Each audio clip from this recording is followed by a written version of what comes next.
Good evening and welcome to the Wednesday, June 3rd, 2026 City Commission meeting. We are now going to convene the meeting and I will ask for Mr. Lee to do the roll call. Commissioner Mitchell. Here. Commissioner Wilson. Here. Commissioner Smith. Here. Commissioner Marl. Here. Mayor McGriff. Present. If you are able, would you please stand and join us in the flag salute?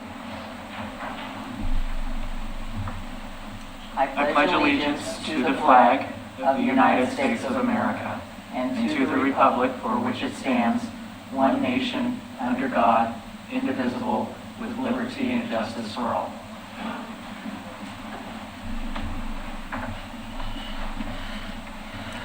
How are your eyeballs? Good. Okay, just checking. I was going to have your backup. I had some tech help. And some tech help? Okay. All right, good. All right, tonight under item number 3, we have two items that we're particularly proud of. And the first one is the If I Were Mayor contest. And I would like to have our, are you going to come up, staff? Let's do a quick introduction.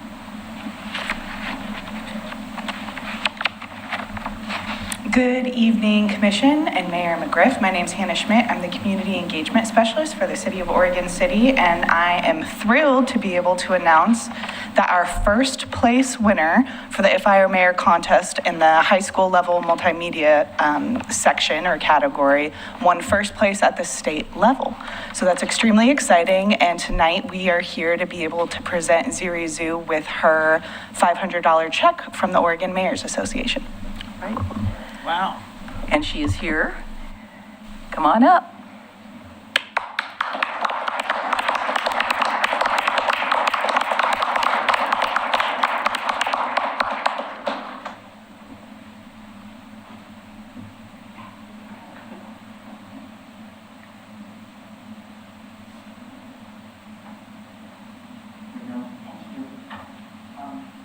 So the Oregon City is a member of the Oregon Mayors Association. It is an affiliate group of the League of Oregon Cities, which we have been, actually we are charter members of the League of Oregon Cities.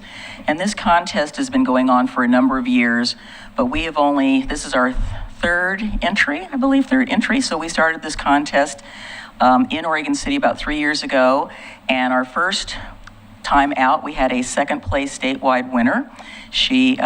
Brittany went to Candy Lane Elementary School, and she's now in middle school, I believe. And then our second year out, did we have another statewide contest winner? Yes, that's right, we had Justin, who was second place in the multimedia contest. And now we're on our third entry this time, and we have a first place. So it's a sense of pride for me because the other two cities that win all the time are Albany and Lake Oswego. So now I can go in your face, Lake Oswego and Albany. But they got the other two prizes though, so they're always good. But we have a little friendly rivalry between some of the mayors. So Zirui, it's just my honor and privilege to present you with this award from the Oregon Mayors Association. And I hope this is something that you can use. It'll go towards your college education. And we are so proud of you. And I wish we had time to show it, which would be great because I don't think everybody would click on the link, but it is just amazing. And I just want to thank you so much for all of your hard work. And we are so proud of you. And our Oregon Mayors Conference is in August, and I will be walking around very, very proud because they will announce it there as well, and they'll talk a little. They might even actually show your video at the conference. So I'm hoping that we can do so. But they usually post everything, and it's just really exciting for the city. And so onward and upward to year number 4. Yay!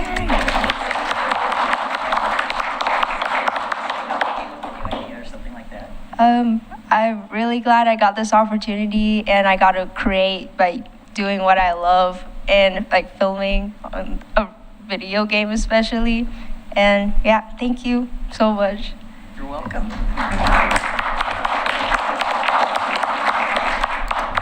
And for those who are interested, we're not showing the video tonight, but you can scan the QR code at the back of the room. This is all of our awards. To be able to watch the video, and I encourage you all to do so because Zirui spent a lot of time and effort on it. So congratulations.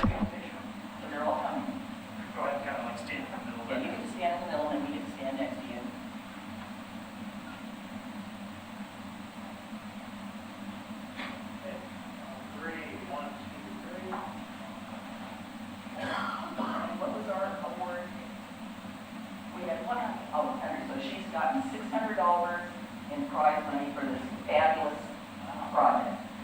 Thank you again.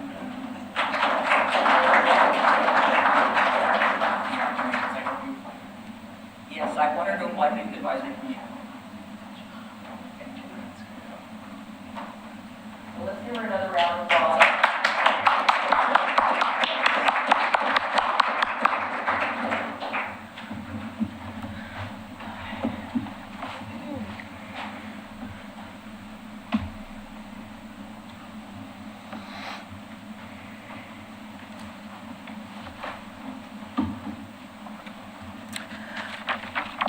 So next on our agenda, we have a proclamation. So many of you are aware, or may not be aware, but June is the beginning. Well, we're 3 days into it, so we have a Pride Month proclamation. I'd like to ask Commissioner Smith to read that. All right. Whereas all human beings are born free and equal in dignity and rights, and this nation was founded on the principle that every individual has infinite dignity and worth. And whereas members of the lesbian, gay, bisexual, transgender, and queer community have fought bravely to live openly and authentically and to celebrate who they are and who they love. And whereas because of the acts of courage by millions who came out and spoke out to demand justice, and by those who quietly toiled and pushed for progress, our country has made great strides in recognizing what those brave individuals long knew to be true in their hearts, that no person should be judged by anything but the content of their character.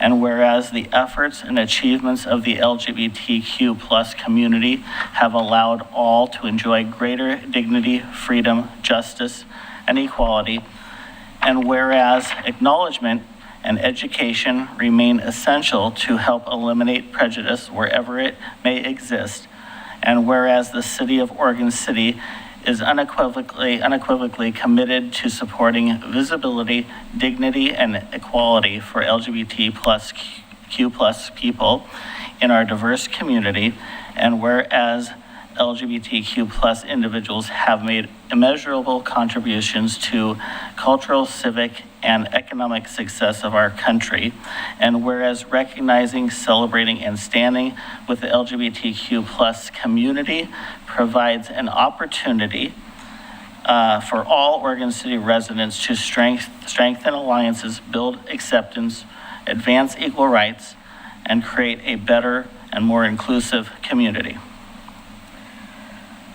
Now therefore, I, Denise C. McGriff, on behalf of the City of Oregon City City Commission, hereby proclaim June 2026 as Pride Month and call upon the people of Oregon City to join their fellow citizens across the United States in recognizing and participating in this special observance. And I will sign this today on June the 3rd, 2026. I believe the date for the event that's going to be held at the college, I saw something when I was there, but Oregon I think City Pride, is it August something? August, I don't have the date on I me. think it's August 26th is what my brain is something telling like me, but that, yeah. we'll get that announced. So, thank you very much. Right, my agenda's here underneath all these papers.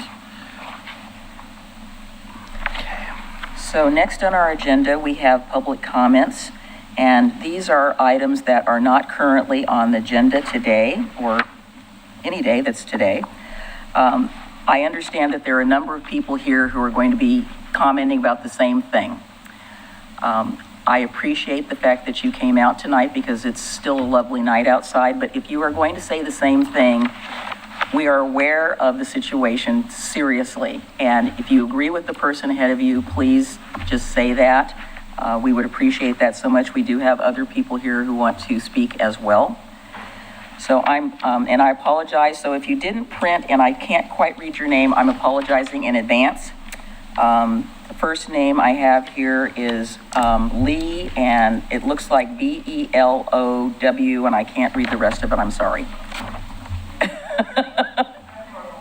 That's okay. No, don't talk from the audience, please. I've called your name, please. I will get to the next person on the list. Sorry, I thought it was you, but I couldn't read your part of your last name. I'm sorry.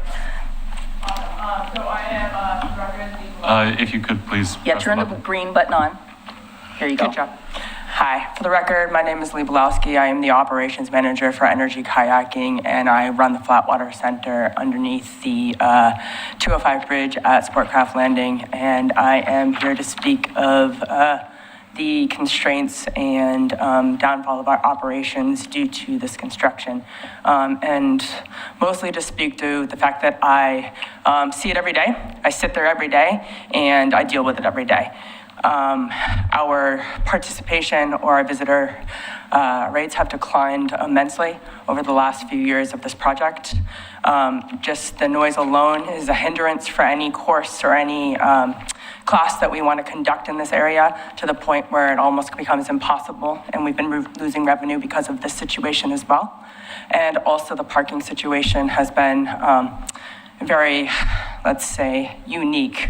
A lot of the parking has disappeared. There are at times that the parking lot will be taken over by the construction without any notice, closing the parking lot down and not allowing our visitors to actually access, and therefore not being able to realize that they can still come down to our programming. Due to these complications, our business continues to see a struggle, and I'm here to ask the commission to consider that they consider something that I know that you guys are going to be going into a session later on to discuss, and it's what we're all speaking to today. Please consider the requests that we have put before you. Thank you. Damon Maybe.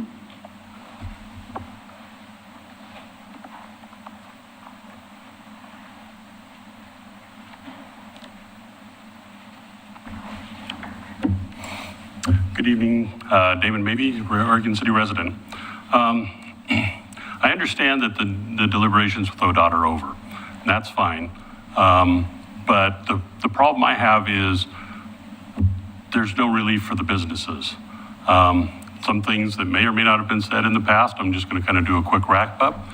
The Sportcraft has been there longer than the bridge. It's been there longer than many of you have been alive. Some of the concerns I've heard is, well, if we do something for them, we got to do something for the people on Molalla. Well, you know, getting the project done on time at Molalla would be one thing. And the other thing is just name all the businesses on the Oregon City waterfront. There they are, those two. We're no longer a mill town. We have to become either a bedroom community or a tourist town. They're our tourist industry right there. So, you know, there's many reasons to do something for them. And then as a kind of a comprehensive statement, you guys are a terrible HOA. You've jacked up their prices by 4 times, and that isn't like $1,000, that's tens of thousands of dollars at a time when they're economically depressed, and then said, oh, and by the way, it's gonna keep going for another 3 years. So, you know, at the very least you could do is reduce their rents down to pre-construction levels. You clearly weren't going broke. They were doing something to draw in an income, but you've interfered with their, you know, who can visit them. You've interfered with what they can park in their driveway. The only thing you haven't done that an HOA does is tell them how tall their grass can be and what color they can paint their building. But other than that, you've imposed, you know, onerous fees on them, and you know, they are what's left of our tourist industry. So don't make this the land of missed opportunities. Help them out. Both of them are things that bring people to our city, and you should consider that. So anyway, that's it. Thank you.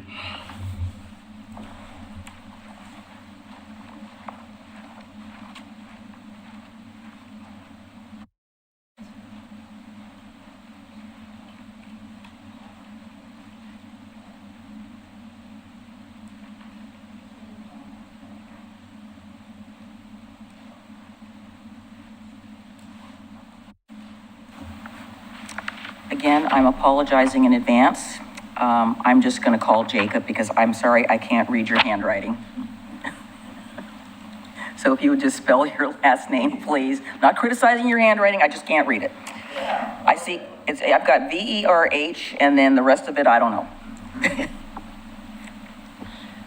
All good. My name is Jacob Verhaeg. I am... Could you just spell it? Yeah, V as in Victor. Got it? E-R... E-R-H-A-E. GH. Okay, thank you so much. I'm just going to put it on there so that he can read it. All good. Thank you. Yeah. So I am a manager for Energy Kayaking. I've been in Oregon City for 10 years as the youth program manager and the marketing manager. And the main thing I wanted to bring up is our summer camps.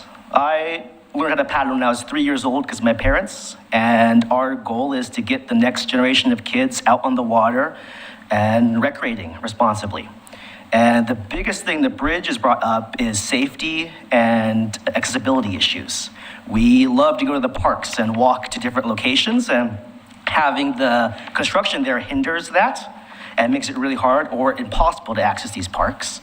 And the other thing is safety. We have a lot of kids on the water that we need to go underneath the bridge through the construction sites, and we're trying to find ways to minimize that risk with kids, with barges, and trying to avoid them when possible, but a lot of our route requires us to go underneath the 205 bridge. And so that's my main points, is looking for any way to make sure we can keep things safe and accessible for these kids and the next generation of people, and to improve the access down on the Willamette Falls. Thank you. Thank you. And I'm going to say something for the record for, no, go ahead, thank you. That's obvious. Again, we don't own the bridge. So I'd like to call on Sam Drivo. And again, if we've already heard it, please say you agree, and we'll be happy to get to the person that we haven't heard from yet. I'll make it quick. I'm Sam Drivo from Oregon City with Energy Kayaking, and I just brought some of the staff tonight to just speak to you so you could put face to names and understand that there's other folks other than me. I've been banging the pavement here for the last couple weeks, and I don't want to belabor the point as much as to say that I understand the situation and wanting to move the project forward. We all want it done. And I understand that you're having an executive session after this tonight.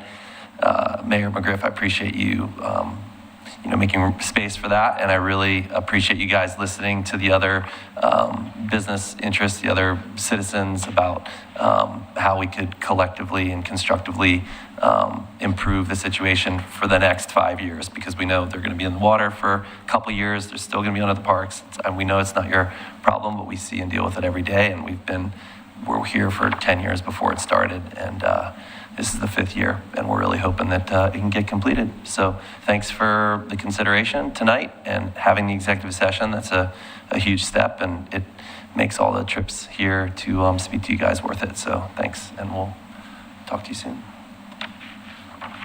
Mr. Ziegler? And yes, I can totally read your handwriting. Well, thank you, Mayor McGriff. I appreciate that. You get an extra star today. I'm so used to having somebody sitting next to me. This feels empty being up here all by myself. Do I need to hit a green button? Yes, we can get you a surrogate over there if you'd like somebody to sit with you. Well, yeah, please, but we'll get started because I know I only have 3 minutes. So anyway, it's a pleasure being in front of the Oregon City Commission. I had the pleasure of talking with several of you last week as the Confederated Tribe of the Grand Ronde celebrated their groundbreaking ceremony of Tumwata Village. And what I got out of that event was how important the river is to this community. Cheryl Kennedy talked from the heart about the heritage that her people have experienced on the river, especially the falls, for not only generations, but centuries. And I think we tend to underestimate the value that the river has for Oregon City. We are truly fortunate and blessed to have the confluence of 2 amazing rivers, the Willamette and the Clackamas, at one location. Most communities never, ever get that opportunity. So we as a community need to do everything we possibly can to maximize that opportunity. She called it home and a healing. I call it an opportunity. And you as the commissioners have an opportunity. As tonight, as you go into your executive session, you're going to talk about a lot of different things. But as a young child growing up in Oregon City, I grew up here, I graduated from Oregon City High School. I remember in 1964, watching a house go over the falls. The falls wasn't there, it was a river. The flood was so bad. And then I remember what happened in 1996 when the floods came through Washington Street, Tony's Fish Market, areas like that. Those are natural causing events that we have no control over.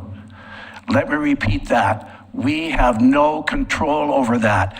You have control over what you decide in tonight's executive session.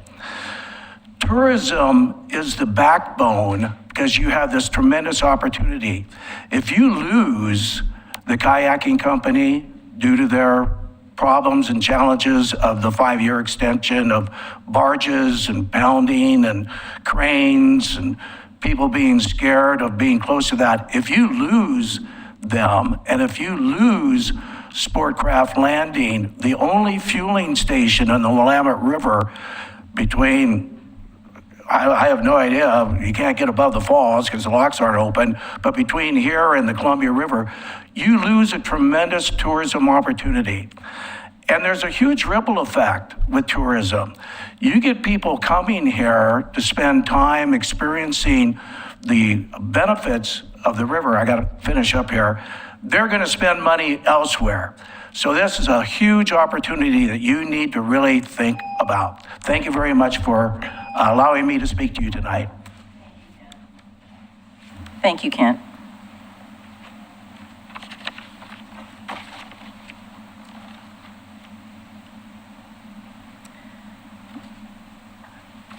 The last slip that I have is for Michael Sugar.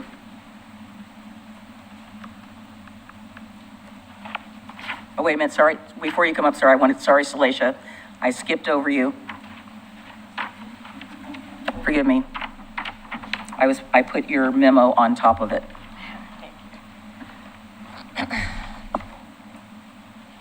And I'm apologizing in advance. I just saw this. I did not see what you submitted. So, yeah, no sorry. worries, no worries at all. Good evening, Mayor, Commissioners. My name is Salacia Johnston. I am a tourism industry consultant and currently serving as administrator for interim executive director of Destination Oregon City, the community's nonprofit destination management and marketing organization. I am here with two members of the DMO's board of directors, our chair, Holly Soul-Fortmiller from Best Western Plus Rivershore, and our vice chair, Lee Belowski, who you heard from previously. Oregon City is in a time of transition and redevelopment from a mill industry community to a river tourism destination. There is no first city without this river, as you know. There are no settlers, no Oregon Trail endpoint, no founding indigenous story without Willamette Falls. The falls gathered the fish gathered the people gathered into the community. We owe our entire identity and brand to the Willamette. Right now, the businesses that put visitors on the water to experience that living heritage are fighting to survive. The DMO recently completed research for a visitor experience report and found that seeing Willamette Falls from land is Oregon City's most consistent visitor disappointment. Wah wah. But seeing them from a kayak is the destination's most highly rated experience. Energy is the only business that makes that possible, and Energy has lost 50% of its business since construction on Abernathy Bridge began. Similar story with Best Western, et cetera. The parking is essentially gone, the ambiance is disrupted, the perception among visitors is that the waterfront is closed. Oregon City's entire on-water visitor economy now consists of 3 businesses: Sportcraft Landing Moorage, Energy Kayaking, and S&P Water Rentals, a newer tenant at Sportcraft representing private business investment into the river tourism economy that the city says it wants to encourage. However, the letter of agreement between the city and ODOT has been signed, so the window to negotiate business mitigation protections into that agreement is closed. That was a missed opportunity, so tonight I have one direct ask. Retroactively reduce Sportcraft Landing lease. Sportcraft has committed to passing those savings on so that relief flows immediately to the businesses most impacted. Without requiring a direct payment to any private business, it is the cleanest and most legally straightforward tool available to you right now. I'm also leaving a document with additional ideas for the Commission's consideration, including a request for letters of support and details on the DMO's Open for Business campaign launching this summer, which will bring coordinated marketing, activations, and media attention to this waterfront. The city has an opportunity to be a meaningful part of that story. Oregon City is building towards something extraordinary on this river. Tumwater Village broke ground recently. The future is coming, and the tourism businesses that are being asked to survive additional years of construction deserve to be a part of it. So tonight, I'm asking you to make sure that they are. Thank you. Thank you very much.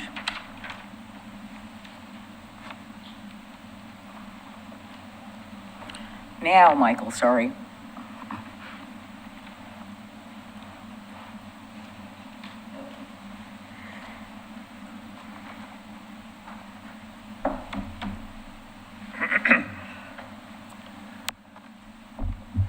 Good evening. I'm Michael Sugar. I'm a resident here, also a high school teacher over the river and through the woods. Here to talk about two things that are, I don't think particularly, in my view, shouldn't necessarily be the responsibility of the commission, but to refer to a prior speaker, I think Mr. Ziegler, I think there may be two opportunities here that either tonight or sometime in the future may come before you. And so just wanted to flag those. The first is with regard to our school situation and the Loader Road project. I can understand a project that started 11 years ago and is still not done being a source of frustration for the city government. And that is reasonable. At the same time, we are in a situation where longer than I've been alive, we are in now, I think, 35 years of off and on education crises that just keep snowballing. And I think at some future date, you may hear more from teachers or parents in the community and concern about that. And if there is an opportunity for you to help in that situation and find some sort of compromise that helps protect some of the education services in the community, I know that would be appreciated. That is ultimately, I think, the education funding situation is something that I believe ultimately the state should be managing and should not be landing on the city's desk. Nonetheless, that's where we are in this situation. And if you do have an opportunity to help, I just hope that you would debate it and consider options that may come about. The upside of the Loader Road project is it makes the Abernethy Bridge project look efficient. And in light of that, if I were to switch hats here, I spent Monday evening down at Energy Kayaking and was wildly impressed. And the number of the thousands of kids they teach to put on life jackets, that they provide the best access to the falls, that an affiliated nonprofit of theirs has pulled out some, 100,000 pounds of trash, is that right? Out of the rivers. Phenomenal. And as I think ahead to the tourism opportunities here, as the mayor put it earlier, we don't own the bridge. And frankly, I think this is another thing where I wish the state was doing more. I'm not there yet. And I would be advocating very hard for that in Salem. In the meantime, if there is an opportunity to do something so that this business that has indeed weathered both a pandemic and the 5-year plan for the construction can actually make it through to the end of it and be a foundation for the future tourism economy, I think that would be awesome. Thank you so much for your time tonight. Really appreciate you. Thank you so much.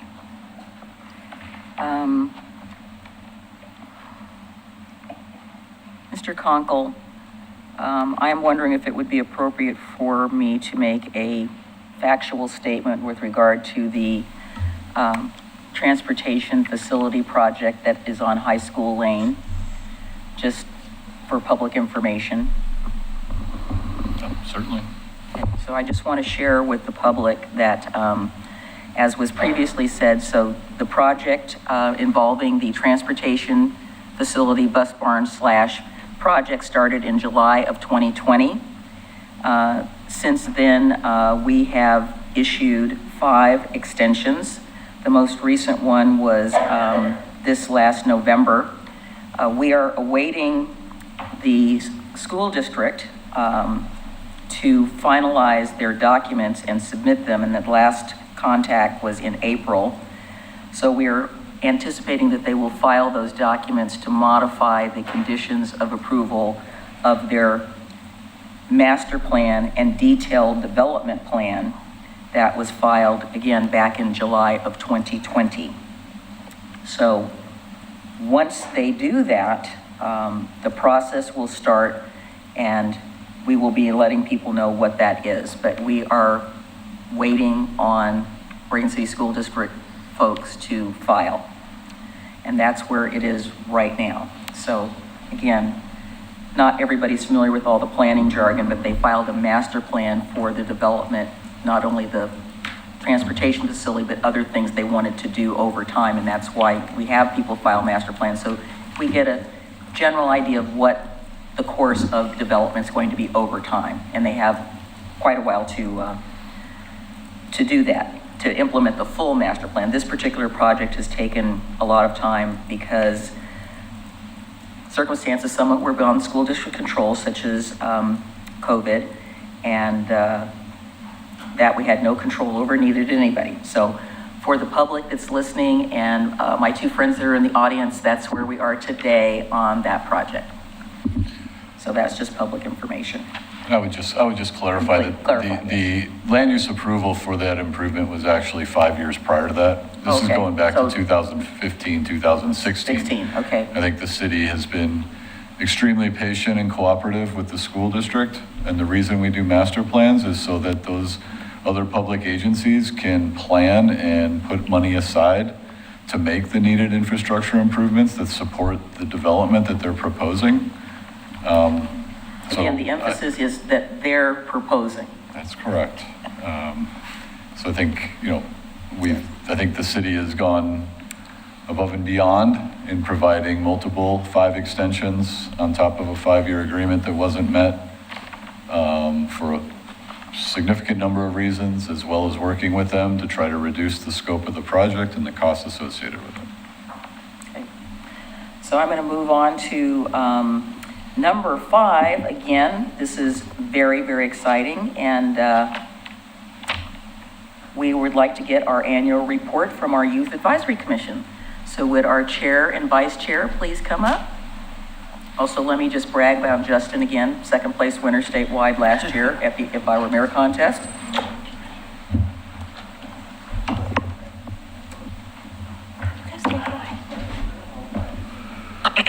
You have the clicker?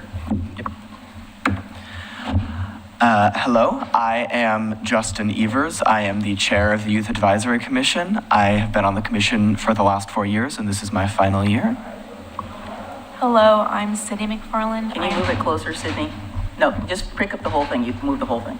Okay. Hello, I'm Sydney McFarland. I'm vice chair of the Youth Advisory Commission, and this is my second and last year.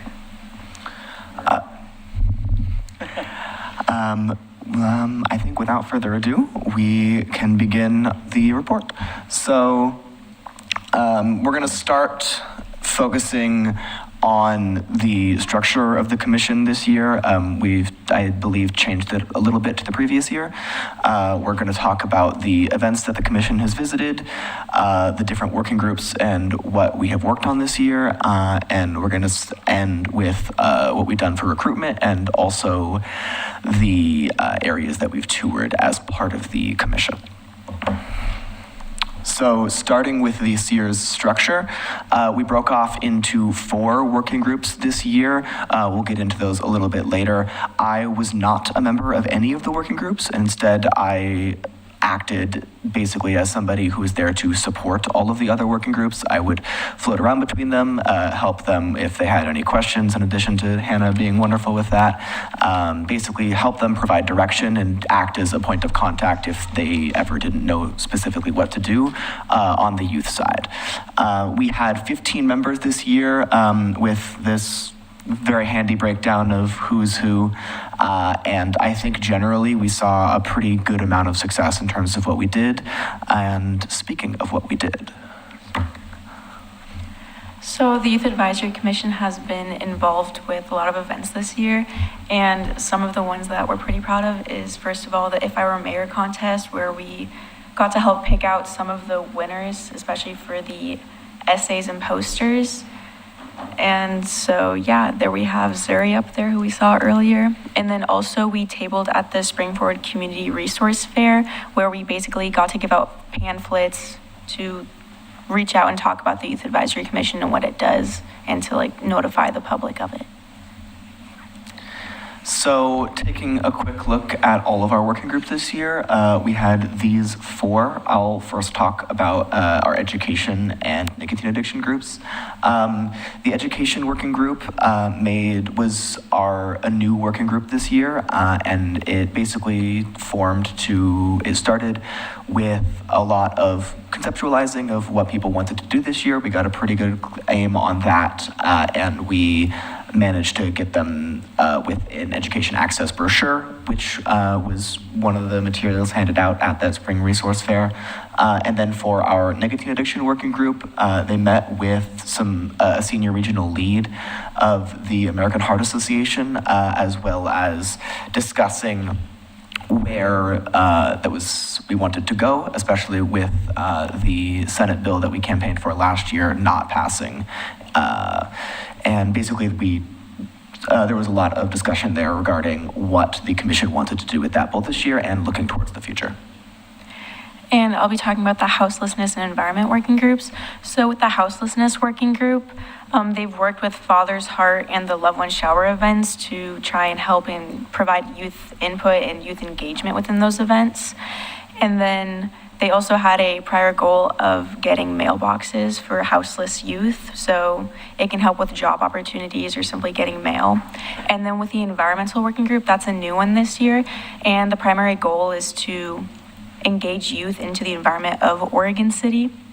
And here's more about the environmental working group, because this year they hosted an event where they helped clean up the pollinator garden at the River Access Park with the help of a worker from Parks and Rec.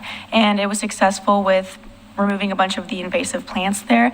And then we also signed a letter of support for the Greater Oregon City Watershed Council, which is basically helping support the idea of more events to be hosted with Oregon City to help clean the watershed.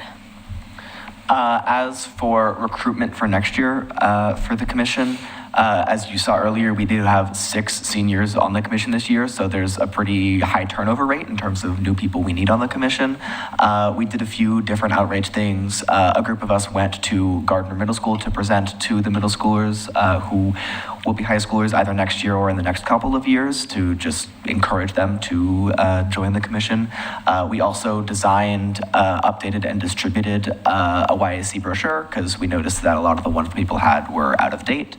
And we also coordinated with the Oregon City High School's Student Council to advertise through the school itself.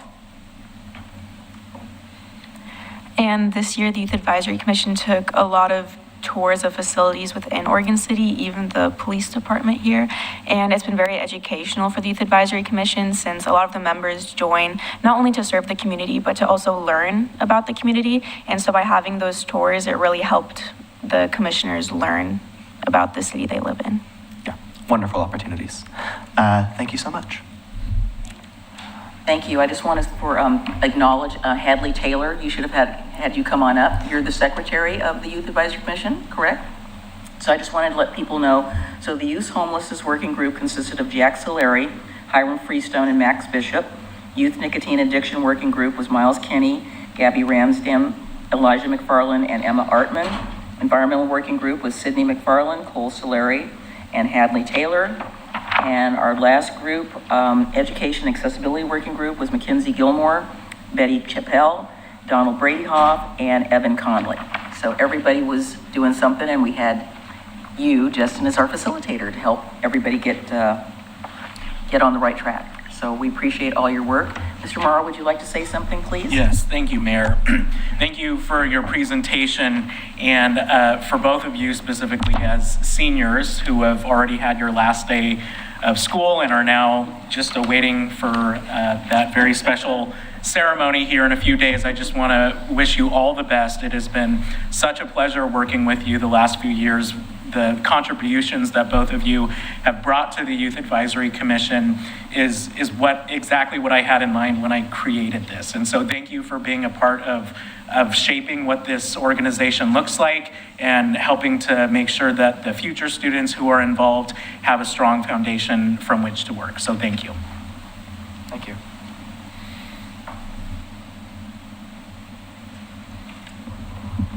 Did you want to say anything? Same feelings. Mayor, a lot of what Commissioner Morrow said, I was able to attend several of the meetings. And again, just love and appreciate how involved and passionate all of you were. I think that's just a fantastic thing to see youth in the community that care, that are dedicating their time outside of school and sports and other extracurriculars to actually do things in their community, I think is pretty admirable. Appreciate for our graduating seniors the time they spent. I'm looking forward to new folks coming in. So, yeah, thank you. Yep, I think, isn't it correct, we've already received some applications, which is very exciting. I want to thank you all for the brochure because I decided to put some in my car, and so if I happen to see anybody that's eligible, I'm handing it out, talking to them. I spent quite a bit of time towards the end of the school year at Tumwata, and I must have given out at least 10 brochures, so hopefully that results in some people submitting. You went to Springwater Environmental. We've had a number of 2 or 3 applicants and also commissioners who are from North Clackamas Christian, which is really great.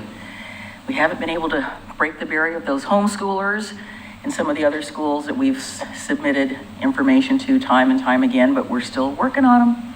We hope that they will be interested in joining. So you guys are our best ambassadors. So thank you so much. And we'll see you at our next meeting. Thank you.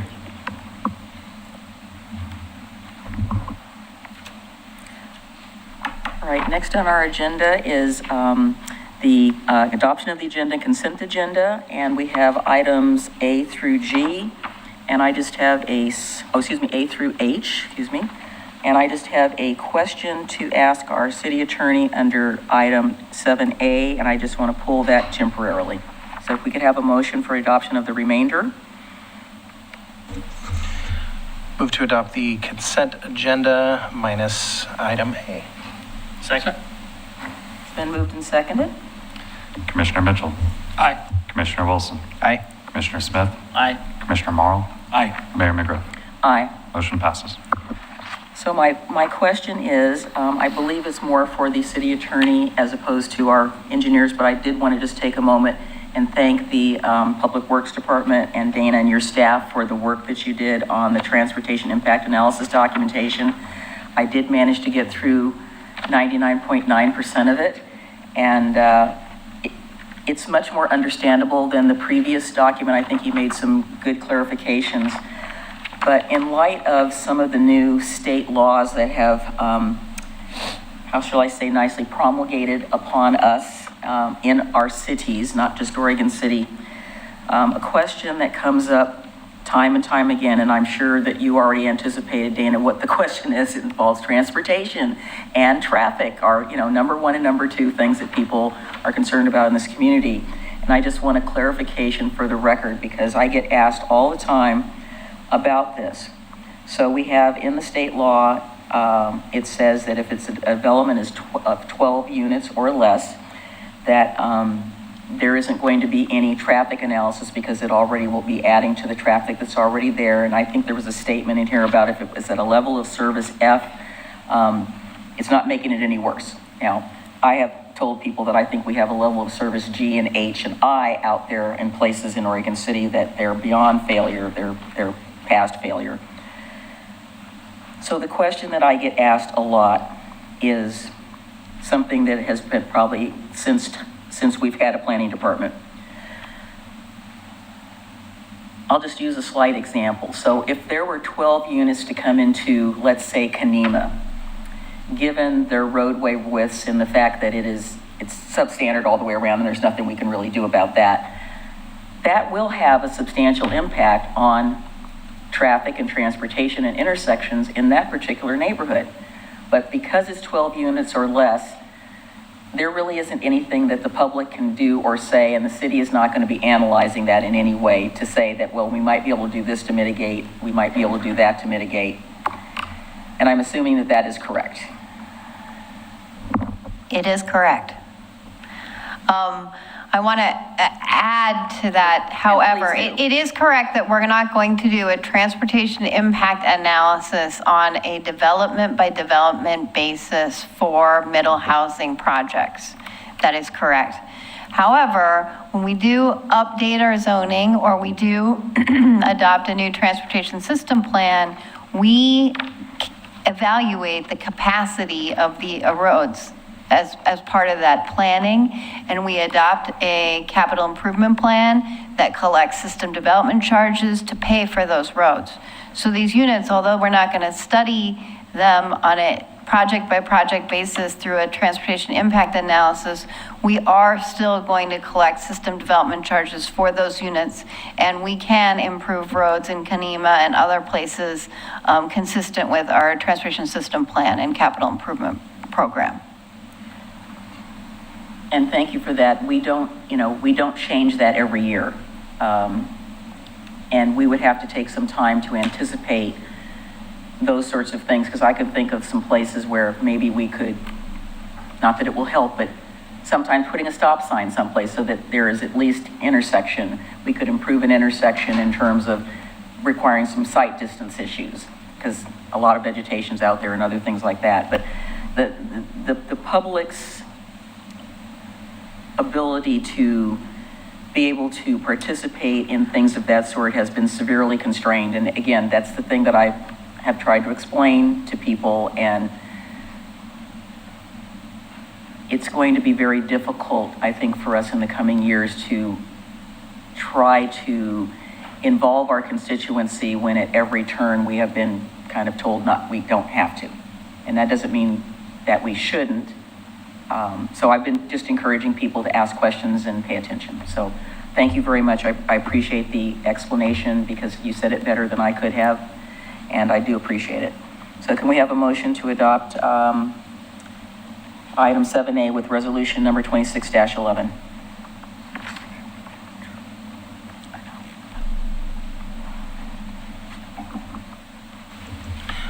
Move to approve consent agenda item A. Is there a second? Second. It's been moved and seconded. Commissioner Mitchell. Aye. Commissioner Wilson. Aye. Commissioner Smith. Aye. Commissioner Morrow. Aye. Mayor McGriff. Aye. Motion passes. All right. So tonight, we do not have any public hearings, so item number 8, we're just going to skip right over that. And we're going to move to item number 9A. It is resolution number 26-12, adjusting solid waste collection and disposal fees effective July 1, 2026. That would be our illustrious Public Works Director and our local business owners at Oregon City Garbage Company, B&B Leasing.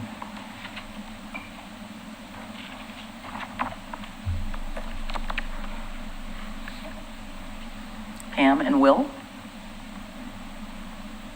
You don't need a companion next to you, do you?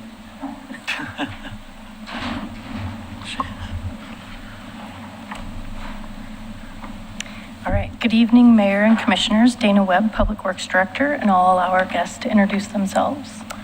Hi, good evening, Mayor and Commissioners. Will Mathias, I'm with Oregon City Garbage Company. And I'm Pam Bloom, Oregon City Garbage owner. All right, so tonight we are here to present you an adjusted solid waste collection and disposal rates. So I'm just going to very briefly provide a little bit of background on solid waste regulations. So at the state level, solid waste is regulated through our ORSs, identifying a legal framework for managing solid waste in the state of Oregon. That includes permitting, regulation, and oversight of landfills, transfer stations, and collection services. It delegates authority to local governments to franchise waste haulers and sets statewide policy to reduce environmental impacts through proper waste handling. It also identifies setting statewide recovery goals and defining recycling programs. We then have a regional oversight through Metro, and they adopt a regional waste plan, which then is looked at within the Portland metro area.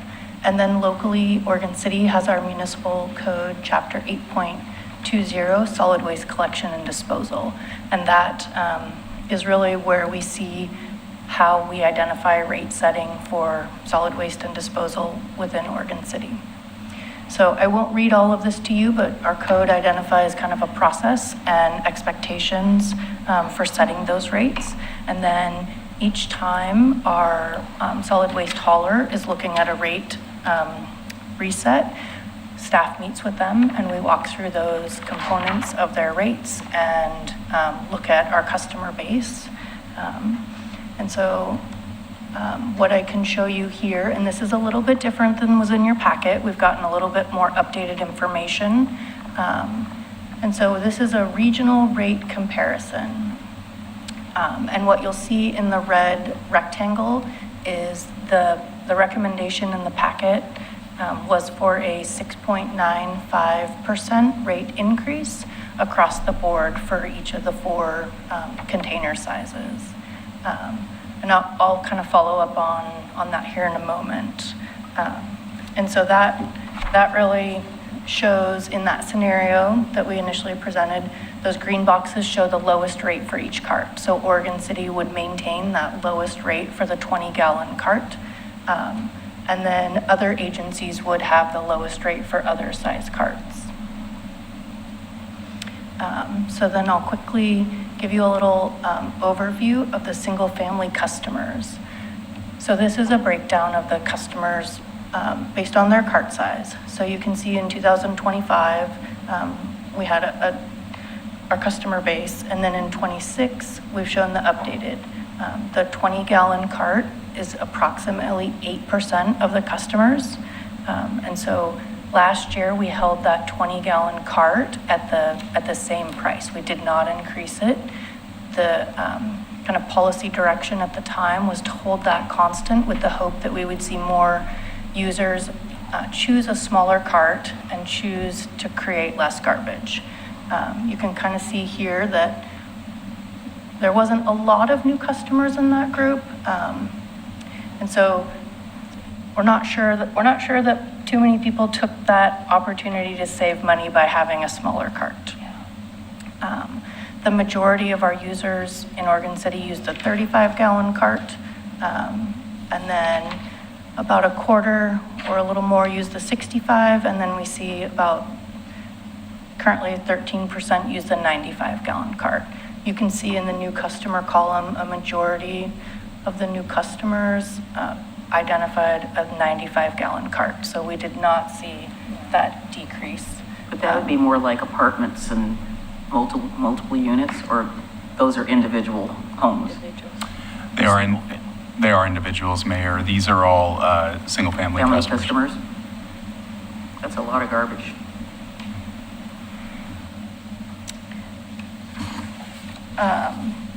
So when I sat down with B&B this year to talk about the rate increase, based on that information, we've proposed a flat rate increase. We didn't see people choosing the smaller carts, so providing a flat rate across all of them felt like the right way to go with it. Last year, the goal was to try and incentivize those smaller carts. That rate increase was spread across the larger carts. And so I think one of the concerns was the larger carts are often used by larger families or multi-generational families. And so providing a more balanced sharing of the cost felt like the right way to go. So we did have a request to bring you a second option. It was not originally included in your packet. It has been added to the online packet, and a paper copy has been provided at the dais. So this slide shows the container size, the 2005 rate that was adopted in that first column, the flat option A of adding 6.95% to each cart, and then the alternate rate option is option B. And so in that scenario, we were asked to bring back an option that held the smallest cart, the 20-gallon, at the same price with no increase again this year. The ask in that scenario was to allow the 6.95% to the 35-gallon cart, and then to identify between the 65 and the 95 that lost revenue from holding the 20-gallon flat. And so that this kind of compares option A and option B in front of you tonight.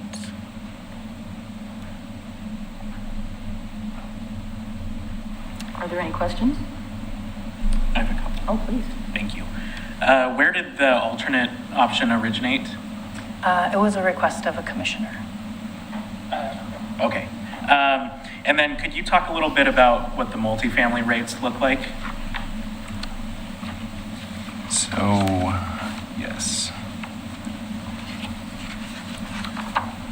Multifamily rates, currently, they are all increased in the rate sheet by the 6.95%. There isn't a rate that we've, held. There's not a option B that is presented on the multifamily rates. Those increases range anywhere from $1.98 for a 20-gallon customer to $3.86 for a 95-gallon customer.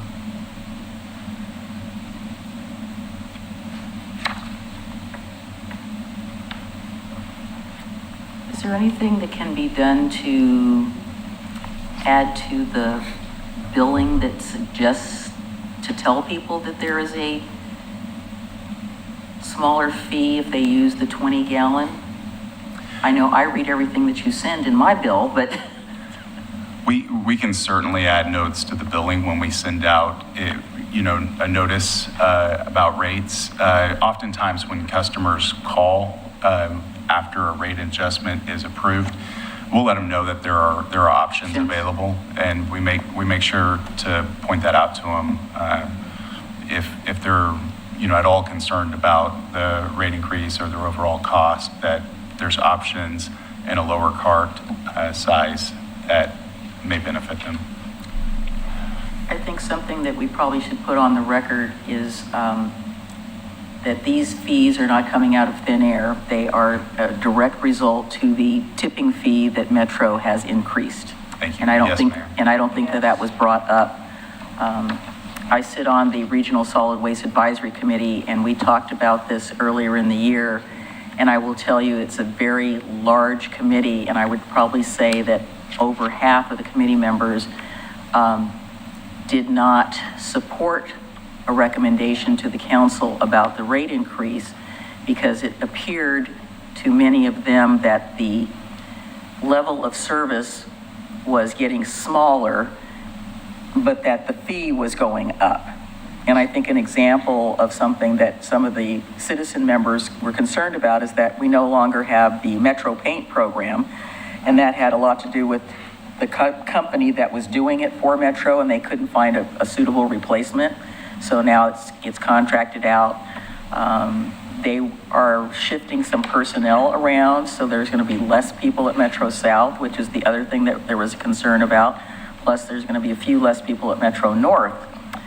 So there are extenuating circumstances that are falling downhill on the local haulers. And I just want to make sure that the public understands that that is 99.9% of the whole thing. Yes, Mayor, and if I may add, for customers who may have a concern that these rates have increased over the last several years, disproportionately to what a CPI index or something like that might be, disposal is the single largest piece of our cost structure. It's 30% of our cost structure, and those costs have increased 80% in the last 6 years, and that is Metro. And for whatever reasons that they might increase those rates, it's really, as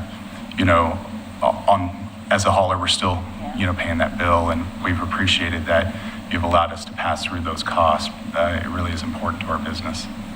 I know something that did come up at our last meeting. They were talking about the increased fuel costs to get from here to Arlington, and it has gone up substantially. Again, not within the control of Metro or any of our local haulers. It's a result of other outside circumstances.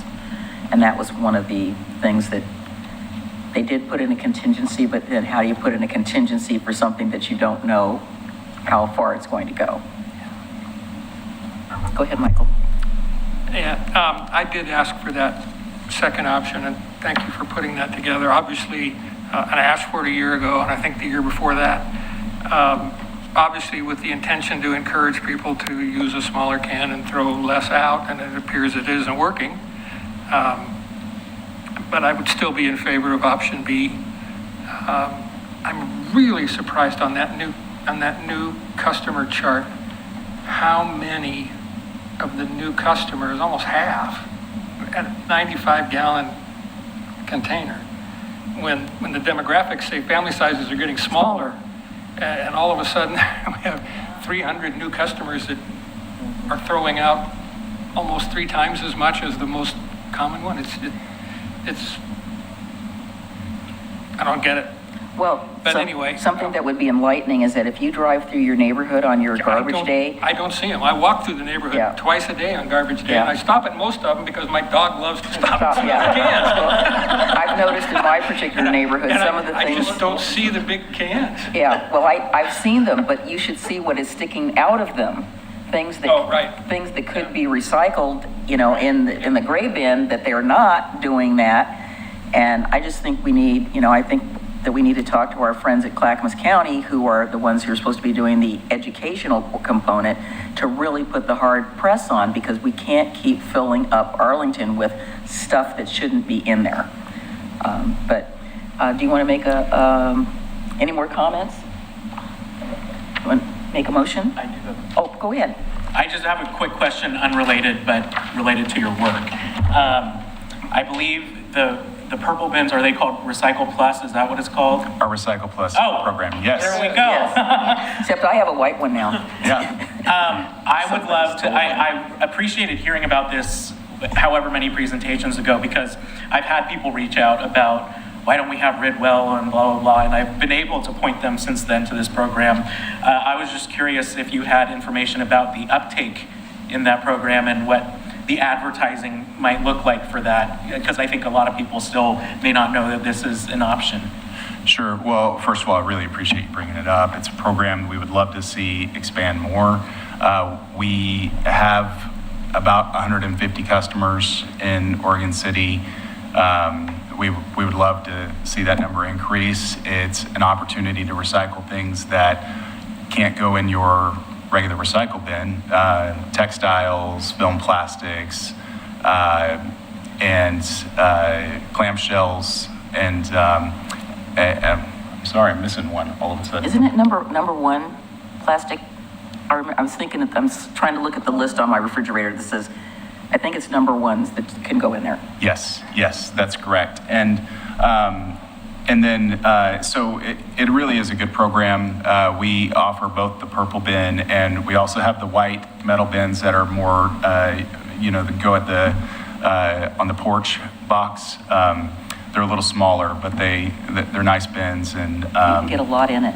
yes. So we would love for more people to take advantage of that option. Now, to your question about advertisement, we do put, we've put on our billing statements a note about Recycle Plus. We tried to get out and talk to community organizations more, including the McLaughlin neighborhood and others as well, just to make sure people are aware of this. There is, we do get, the Clackamas County does surveys and asks about awareness of the programs, and there's still a lot of folks out there who aren't aware that your local hauler has this program, and we're glad to provide it, and we want to provide it.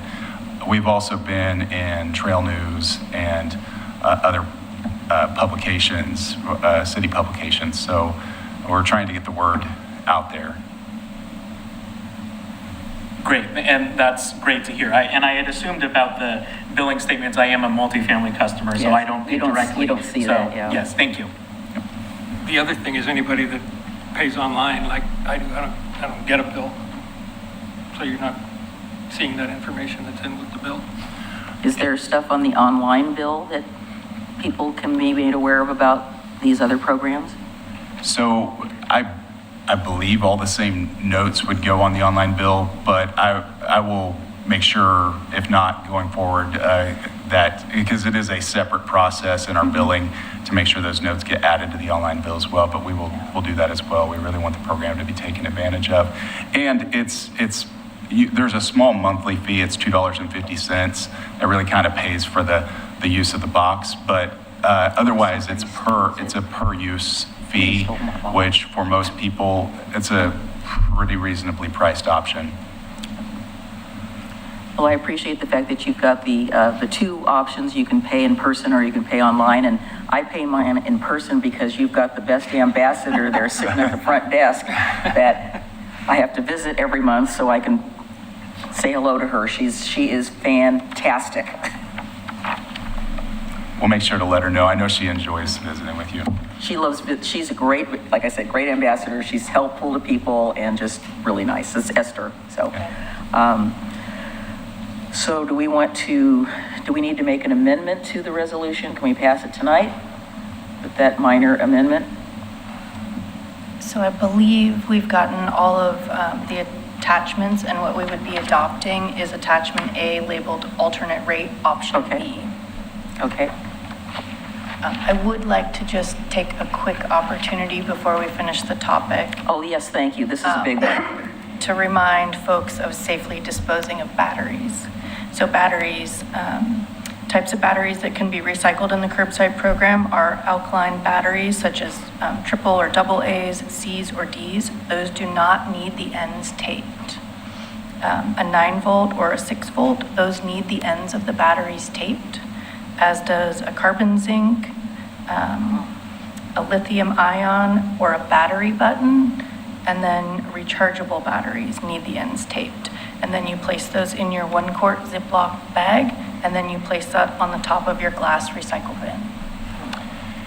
Truck fires and transfer station fires have really become an issue with all the household products that have batteries in them. There was one recently with a different hauler. It was a Dyson vacuum battery that's embedded in the product and gets compacted by the truck and it sparks a fire. And so certainly these types of batteries, but the ones that also cause fires that are relatively common are like your power tools or your lawn tools that take batteries.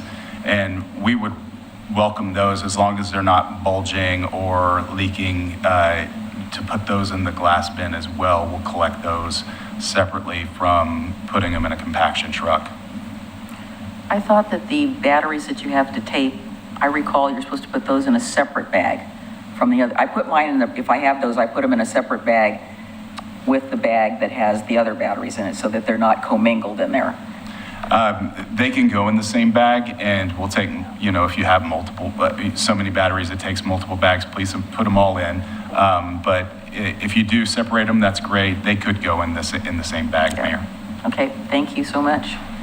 We have a motion to adopt resolution 26-12 with the alternate rate option A?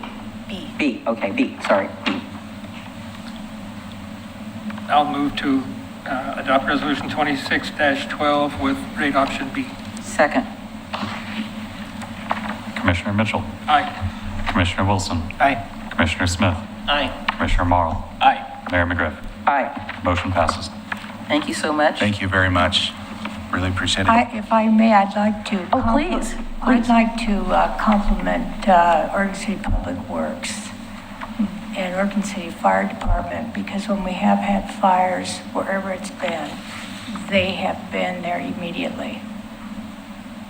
So kudos, Dana, for such good work. But you need to know that. They're just great.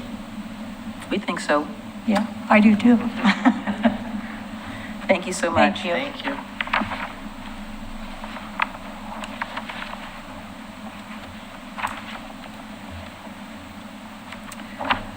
I have a procedural question.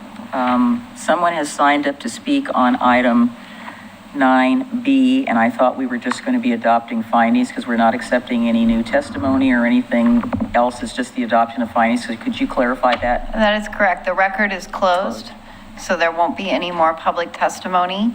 The plan is to have staff present a very short summary of the changes to the findings, just so the commission is aware, and then a vote.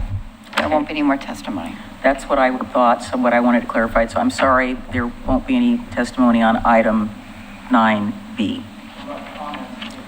She said no. the record is closed, everything is closed. It's just for the adoption of findings. I just asked because I knew you'd signed up. So please go ahead. Thank you, Mayor McGriff. Commissioners? Did you want? Okay. We are here this evening with revised findings and conditions for AP 2601. At the May 6th City Commission meeting, the Commission approved the appeal and directed staff to move forward to provide these revised findings and conditions that implement your direction, which was to allow the applicant to utilize OCMC 1744060 subsection L. That's that part in the geologic hazard code that allowed a discretionary review based on a technical review showing that development could occur within the geohazard area.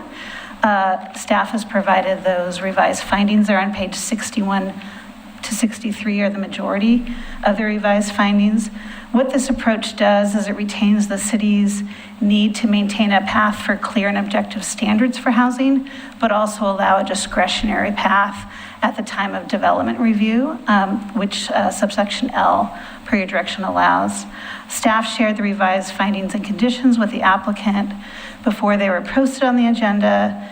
The applicant asked a few clarifying questions, but did not raise any objections. So both the detailed development plan and the general development plan revised findings and conditions are attached to your agenda this evening. And with a motion, the City Commission will adopt those findings and revised conditions, and staff will mail out a final notice of decision after this is adopted. And we're available to answer any questions you may have. Are there any questions about the findings? Again, we're not adding any new information. This is just strictly what we've got in front of us. Nobody? Okay. Yes, you do. Please go ahead. Yeah. Regarding the path, what is the, do these conditions dictate the route of that path? Oh, no, when I say when a path is, we have a requirement as a city government to have a clear and objective path for approval for housing. No, I didn't mean. Right, okay, I didn't know if you were. I mean the shared use path. No, the shared use path will be reviewed under the subsection L. So through the technical review, the path and any part of development or parcel B could be reviewed through that subsection L, which is a technical review by geotechnical engineers to ensure safety at the time that the development application is proposed. Okay, so that's when the DDP right happens. Okay. And as part of the conditions of approval, it moved that north part of the pedestrian path onto parcel B. And so at the time parcel B gets reviewed, both the development and the pedestrian path will be reviewed under subsection L. Okay, and what about the question of whether or not to build it or a fee in lieu? Well, because it was moved to parcel B, it'll be reviewed at that time. So the fee in lieu was not applicable because it was being moved to a future detailed development plan. So it would not be built as part of the parcel C, which is the road, which was what was approved as the detailed development plan. So just to recap, sorry, that's a little bit of detail. What is approved tonight is the general development plan, which is the master plan, which allows the geohazard subsection L, which is the discretionary review in the future when development occurs in a geologic hazard area. As part of that review, it also indicated that the pedestrian path that's not part of the street will be reviewed at the time parcel B is developed. So it's pushed onto parcel B and will be reviewed at that time. And can be built through the subsection L. It won't be built with this part. If I can add a little bit. So the Planning Commission had lots of different considerations for the path itself. At the conclusion of it, there was direction of the path needing to be in a generalized certain location of the same height as parcel B and to be processed at the time in which parcel B is considered so that you can do an appropriate alignment of it. Although there was consideration and questions about paying a fee in lieu, that was not ultimately part of the Planning Commission's decision, because ultimately the path is not final and considered as part of the GDP, other than needing to be there and be at a certain height. And it's not considered as part of the DDP for parcel C because it's not the affected area. And so the appeal before the city commission was just regarding the geohazard interpretation. And so for just ultimate clarity, the conversation about the path, its location, and whether to accept a fee in lieu is punted to a future application date. Okay, thank you. That was well said. Thank you for clarifying that. Is there a motion to adopt the findings? I move to approve the revised findings and conditions for AP 26-00001. Is there a second? Okay, it's been, whoops. I didn't know if you heard me. Second. Yes, I did. Thank you. Yes, it's been moved and seconded. Commissioner Mitchell. Aye. Commissioner Wilson. Aye. Commissioner Smith. Aye. Commissioner Marl. Aye. Mayor McGriff. I am going to be voting no for the same reasons that I voted no on the previous the previous review. I like everything else in the conditions. I think the conditions are great. I don't agree with the geotechnical portion. I thought that what the Planning Commission had proposed was adequate and could meet the standards. Motion passes. Thank you very much, staff, for all that work. We appreciate that. That was a lot of work. All right, let's move on to item C. We're going to ask, oh yes, sorry. So we're going to take a, we'll come back at 8:30.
To order.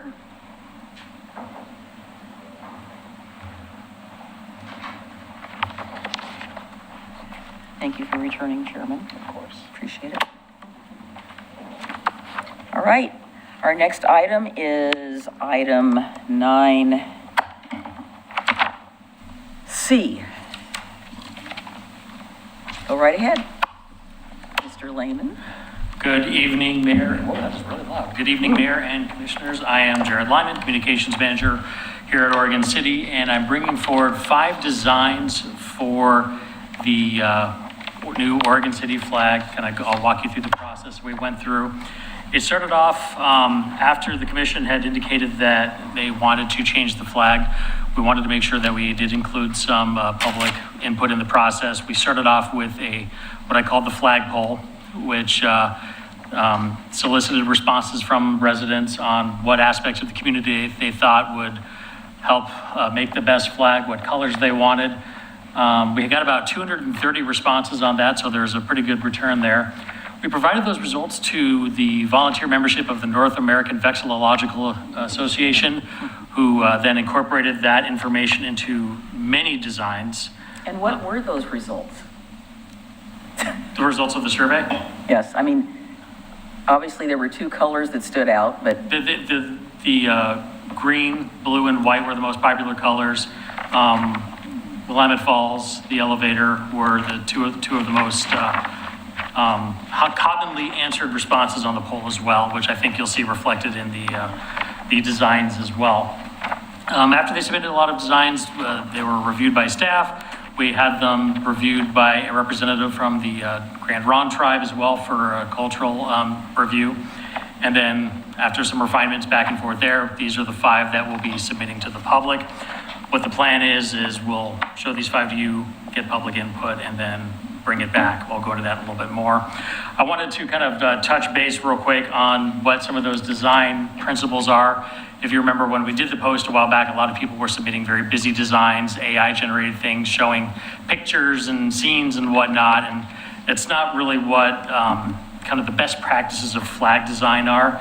It should be simple, meaningful symbolism, just 2-3 colors, no lettering or seals, and distinctive, easy to recognize from a distance. or animal seals either, Yeah, those either. or squirrels. Yeah. It's got to be discernible from a distance. You shouldn't have to stare at it to try to make out what everything is. Something memorable as well. So one of the concerns that we had was when you start trying to include too many elements, you start trying to become everything to everyone, and then you end up in a situation kind of like where our flag is today, where you have to count 14, 15 different items on the flag and try to figure out what everything is. So the goal was to create something simple, something, you're not looking for depictions, you're looking for symbolism. So that was kind of the concepts behind the designs that the NAVA membership put forward to us. This first one is a stylized depiction of the elevator. This one was also specifically mentioned by our tribal reviewer. Said to them it also kind of evokes the fishing platforms that they still use to this day to harvest lamprey and so forth. So there was even a double meaning there that wasn't even initially intended, but they really liked.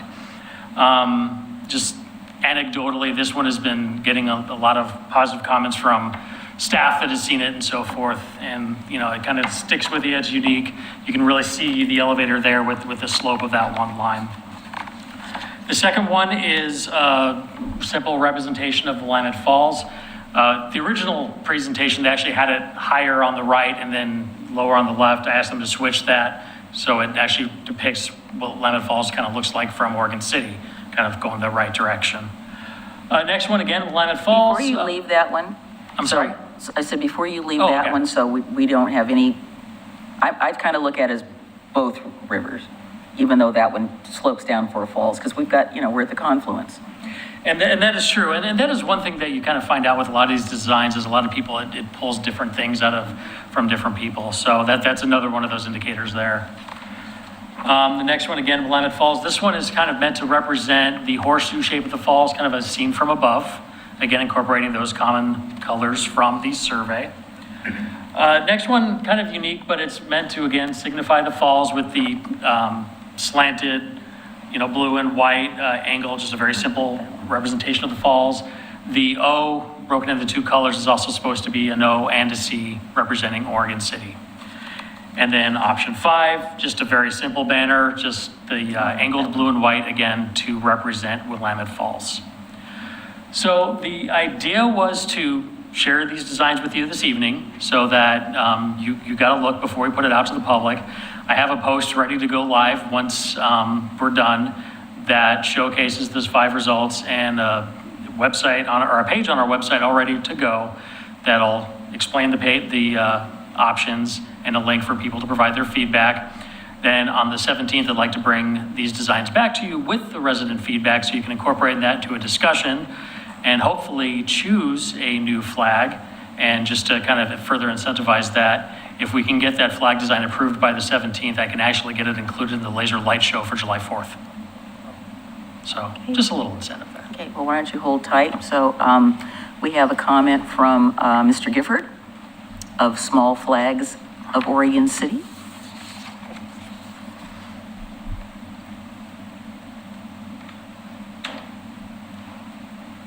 You look like you're ready to go to a tennis match because you're in your summer whites. Yes. Thank you, Mayor and Commissioners. My name is William Gifford. Just bring it a little closer. The mic, bring it a little closer to you. No, just move it closer to you, the mic. It's about as close as it's gonna get. Yeah. No, I didn't mean you move, it moves. Yes. We'll figure it out. Okay, thank you. I apologize for the hat. I still find these lights really bright for my eyes. Thanks very much for all this work, Jared. I really appreciate it. As a professional flag person, I did have some comments on these 5 designs, and I'll start from the end. The black and or the blue and white looks like a nautical flag, signal flag, and that much white on the fly edge is going to be invisible in the sky. I would really not want to consider that. The other one with the OC on it is sort of a cute adaptation. I wouldn't put much faith on that. The same issue with the white on the flying edge. So flags have hoist edge and a flying edge. You understand that? The one This is going to have like little gold fringe around it like some of the flags do? Those are for indoor flags, Okay. not for outdoor flags. Perfect. You won't see gold fringe around an outdoor flag. Occasionally a parade flag may have the gold fringe, but that's not common. The one before that with the arch on it, well, frankly, I saw it more as an arch bridge issue rather than top down of a toilet bowl. So it's cute, but I think rather quotidian in design. Only slightly better than the one before it, which in Joyce's words had the great comment of it's too much like what a lot of other people have done. It's almost too simple. The one before it and Go back to the river. no. Did you already talk about that one? I'm finished with that. Okay. This one, Maybe I was chortling to myself, so I didn't hear what you said about the I don't like to use the word, I don't like to use relative uniqueness. Something is very unique or sort of unique or kind of unique. It's unique or it isn't. It's like pregnancy. You either are or you aren't. This flag is unique. And the angularity, it's striking. It's really not offensive, I think, to anyone. I think it's so different that it's memorable, and that's what flags should be. Anyway, What about the white on the bottom? the white on the bottom is a little disingenuous. You could put it up just a little bit and put another color underneath that, but you don't put much under the water, I mean, the water is the bottom. You could put a blue stripe across the bottom, but it seems almost redundant. Sorry, can't talk anymore. No, that's okay. I was going to No, ask you I'm because that was finished. an idea I had. I thought, why don't we have a small blue stripe under, because the white to me just gets lost The green there. could continue along the bottom. Oh, or the green. Continue the green along the bottom. Awesome, thank you. And now we have Mr. Smith. If I could address one Yes. comment that he made, the design of the horseshoe-shaped falls actually is kind of derivative of another version that was submitted initially that was of the arch bridge. It had some more detail to that. The arch bridge was one element that our tribal representative called out as not wanting to include due to sensitivities of the bridge's location, tribal history, burial grounds, and so forth. So that was one reason why any arch bridge references weren't included in these final 5. Burial grounds? What he said to me was that it was built on desecrated tribal burial grounds. On either end? The bridge. That's what the person What said. the person said. Okay, Yeah. that's what I thought you were saying. I'm just kind of like, okay. Okay. All right. Can I say one thing? Looking at the different designs, the blues are different shades and colors and I don't know what the right word is. Hues? Yeah. Okay, thank you. Yes. I personally prefer the hue on the 2 and 3, the one that represents the river and the one that represents the falls, that softer blue. That to me is just a little bit, it's almost neon. It's the sky. Sure. I mean, that's just my personal preference. Adam, did you have something you want to add, please? Just that for one, I agree with what Commissioner Wilson just said about the colors. And I guess I'll just hold the rest of my comments for once we've had the opportunity to go through the public process. I have the one that I would lean toward. Excuse me, just a quick phrase. There is the consideration of blue-green color blindness, which is a common malady, mostly among males, but there's a lot of people that cannot distinguish between those two colors. Yeah, the 52% is still the majority there. Thank you. And it's interesting, when I printed mine from my personal printer, they all have the same blue. But the one that is the elevator has a small strip of, I don't know how it did it, but there's a small strip just below the line when I printed it, so. It's an artifact of the file making, Yeah, so that'd be something cleaned up when sent for final. But anyway, I thought, okay, I like that. But I know that once this goes out on social media, people are gonna go, these are too simple and too derivative, but knowing what we know from that very helpful book, that's how a good flag is designed. So I'm pleased with the options that are before us, and I have the one that I would prefer, but again, I'll wait until the public has had an opportunity, and we'll definitely weigh that when it comes to the final vote on the 17th.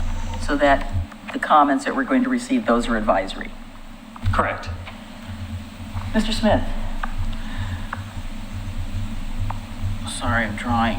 Yes. So I've been drawing since I've seen these, and not because I want to insert, because that's how my brain works. And so, and actually hearing your presentation and seeing them again, I've completely changed my mind on some of them. And I think what's so great about, and by the way, I love the guidebook. I teach graphic design at the high school. I use that guidebook as an assignment when we have done flag designs in the past at the high school. Because the last couple of years that this has been a topic, I've had my students do this, go through all this, so to see the different imagery and things like that. And so I spent 5 minutes just drawing one because I think my first instinct was, yeah, they're too simple. But I think I may be changing my mind a little bit. So one of the things I drew today, and not knowing and understanding the full context of all these symbols, which is one of the things, that I think makes these so simple, is because just an example, when I met with the city manager today to show these, I didn't have my computer, but I drew all 5 of those flags by memory today because I knew exactly what they looked like. And so that in itself says a lot. What I did too is I saw that arch as a bridge until I read, the descriptions and say, oh, that's the horseshoe of the falls, which we know it's not exactly like that. So but I will tell you the first one that I saw that stood out to me the most was option one and actually now that I'm looking at it more, I have a thought on it because when you do a logo design or a symbol or a flag, there is a lot of other things hidden in there that you don't see at first. And one, I think that the option one stood out to me, one, because it is different. It is different because you don't see some of those angles like William stated. But as I looked at it more, I think people should understand one thing that I see in it now. So having the native perspective was great to understand that that's the elevator, but it's also something else which talks for the spread of history of this town. But here's one more thing. I started seeing that green square stand out even more. That green square, which to most people is a green square. But how did that green square in the Portland flag or the green square in any flag typically refers to forest or parks or whatever. Well, if we know the history of our parks in Oregon City, they started as public squares by Dr. McLaughlin. And that's a public square. It's a public green square in that flag. And then when we had that conversation about, well, does that white line along the bottom stay a white line? Well, maybe it does stay a white line, but maybe there's a thin green line that finishes the bottom of the flag. Because you know what that is? That's the promenade. That's, like I said, mine has a very thin green line on the bottom. And the meaning to that flag with having that representation to the park, even if it just stays that green square. But I think you could finish the bottom with a green strip that would also be broader than that green square as the start of the parks and how we are today and how that highlights that white line at the bottom, which could mean so many different things, right? Streets, pathways, everything. And so the more I look at that one, it's starting to resonate with me as well. Option two, there are symbols you can see in there too, because I can see a roll of paper, but then you're like, okay, well, is that toilet paper? Or is it a roll of paper, which is also very much part of the history of this town too? Brown Zellerback did the Right. toilet paper. We didn't do toilet paper on our side. But I think that's what's great about some of these symbols that are so simple, because a lot of people are like, they're so simple, but how much is really in there that we could pull out? And if people start seeing it that way, I think maybe we look at these all together. You can see the one that I submitted just as a thought, because I did see that archway maybe putting components of this. I don't by any means want to see my logo submitted into this process. It's just a way to think through it to show that, are these things being represented, or could they be merged in some way? Because sometimes when there is an overall if there isn't always an overall 100% winning choice, then sometimes you morph ideas together. So that's all I was kind of brainstorming. Anyway, I'll just leave it at that, because I think that there's some interesting things in here. Go ahead. A couple of things. I do agree that more subdued blue works better. And if you all look at the page from the staff report where it's showing the 4 designs, you can see that line, that thin line across the bottom on your screen. And it does see a thin line, yeah. It does make the design a lot better. And that may be too thin to be able to be printed, or however it's done. I think it needs to be a little bit thicker. But you can get the idea, and it really does kind of anchor the bottom of the design to me. And the other thing that I want to just make sure that what we hear from the public is advisory. Correct. Not that I want to. That's what I just necessarily, asked, yes. Because 2 of these, there's no way I could support, no matter what. Correct, and honestly, that's the reason why we're going for input, because I wanted to have the residents provide feedback, put their 2 cents in, but at the same time, should everybody vote on something and the commission, for whatever reason, did not like that one, I didn't want to cause a friction between you and the residents, so, yeah. How many initial entries were there? I don't have the exact number, but it's more than 24. I mean, some of them are variants of the same design, but it was more than 24. I'd love to see them. No, I don't think we should. Just to see them. Yeah, I know. Not that we need to see them as part of this process, that's not what I'm Right. saying. I just love looking at them, yeah. No, I agree, yeah. The one that I sort of get but don't get is the one that's supposed to be indicative of O and C. Right. It's like, yeah, you know how the two, the O and the C come together the way they do in the Oregon City High School thing? And part of it could be blue and part of it could be white, but it doesn't, it looks like a bullseye thing to me.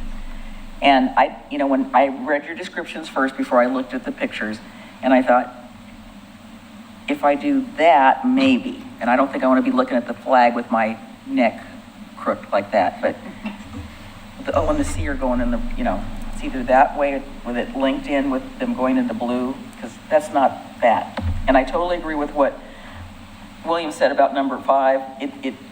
I had to look up that flag. That is a nautical flag. Yeah. So I'll just ask this, do we have to put all 5 of those out? that was what I was actually going to say is like. I think it's pretty clear that we would all I would say leave out 4 and 5, I don't think any of us would even consider.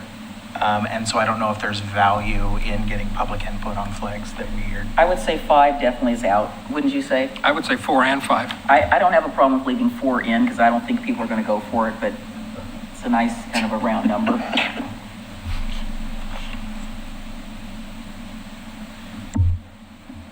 So it's up to you guys. Do you want to leave 4 and 5 out? Then we submit 3 designs. Consensus? Well, I don't think I would have a consensus yet on that. Okay. We need to hear from a What do you couple of say? others. I would be fine sending all. All of them? Okay, what do you think? I would really say 1, 2, and 3. Okay, Rocky?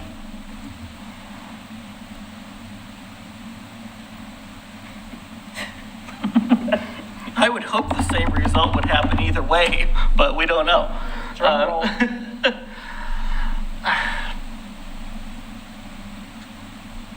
Yeah, I would focus on the 3. Okay, so we have 1, 2, 3, and I'm for just leaving number 5 out, putting 1, 2, and 3, and 4 in.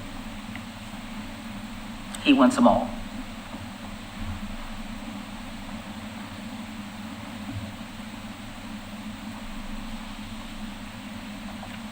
Should we leave number 4 in just for the ringer?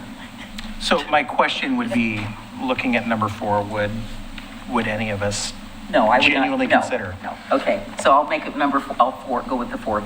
So we're going to submit 1, 2, 3, and 4. 1, 2, and 3. I will do that. I've got some changes to make to a draft post, but it'll still go live tomorrow. Okay. Can it also, again, just the commentary and changing the hue of the blue? Yeah, I as well? will Okay. do that as well. Yeah. Yeah. Yeah, I don't think we'll be able to get the little line in below it. And I will do that as well. Okay, all right. Thank you for all your work on this. Awesome. Thank you. Awesome. Okay. Next and last but not least, it is the Chief Sean Davis Show. Items D and E.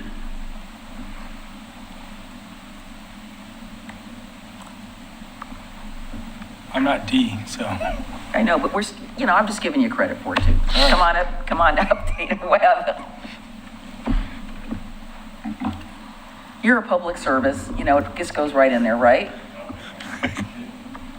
Aren't you in charge of the loos or something like that?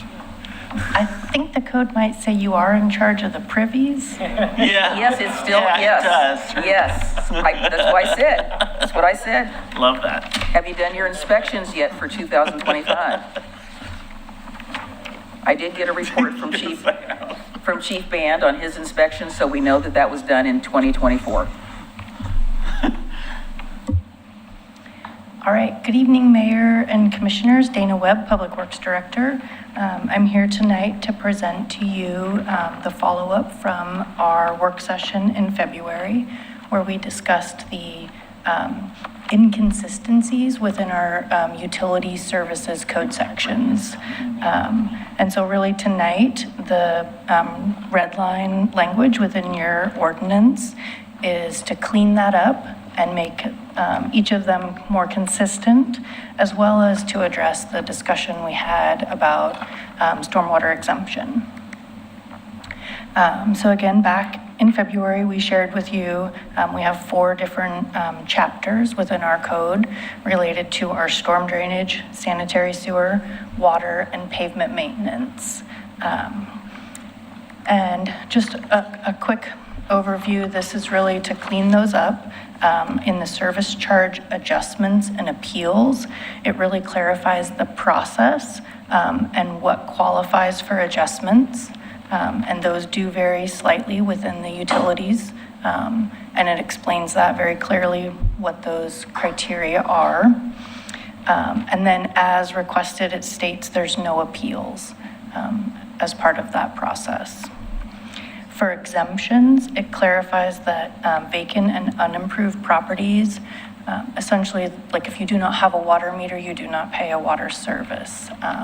So that one is very clear. If you do not have a sewer lateral, you do not pay for sewer service.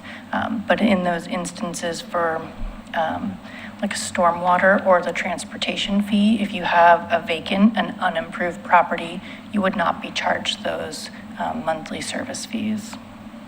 And that's for all properties? Yes. If you have a empty land. Lot. Yes.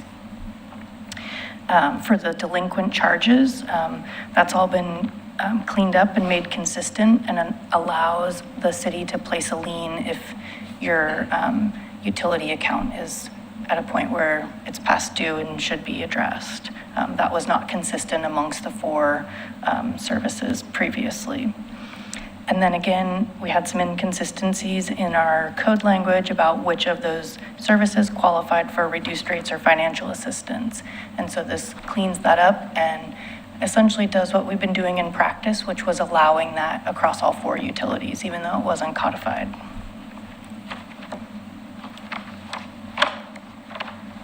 The second part of this is the discussion we had around the stormwater rate reductions. And so what we have proposed is for non-residentially zoned properties, we've proposed kind of 2 options. And so if you have a pre-existing development, it's been cleaned up and clarified if you directly discharge into the main channel of Abernathy Creek, Clackamas, or Willamette River. If you do not go through a city-maintained pipe, culvert, bridge, or ditch, so for the most part, that means directly discharging into that water body. So it doesn't go under a roadway or through a ditch. And then based on feedback, we've also added a requirement that it complies with the stormwater and grading design standards at the time of filing the permit or appeal. So essentially what we heard is that we shouldn't be giving these reductions in billings to properties that don't meet our standard. And so if you meet all of those criteria for a pre-existing development, you would be offered a reduction of no more than 25%.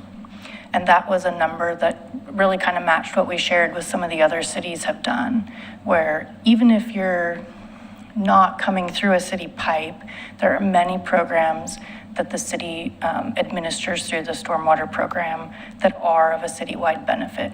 Our erosion control program, our MS for permitting, as well as stream shading and many things that just because your stormwater doesn't come through a pipe, you still have a role to play in those citywide regulatory programs. For new development, we've identified that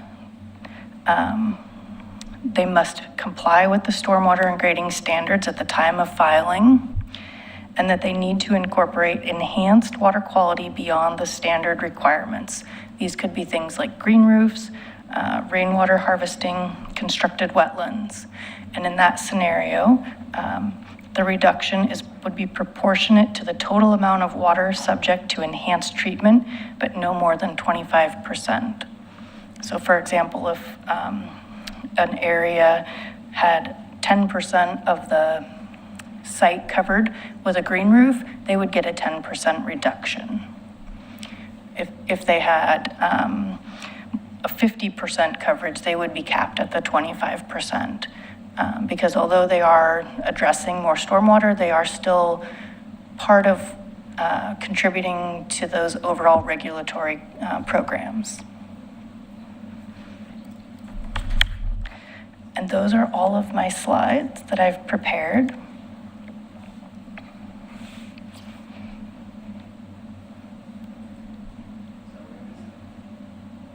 We received some correspondence at the 11th hour, and I will say honestly, I did not have a chance to digest the attachments.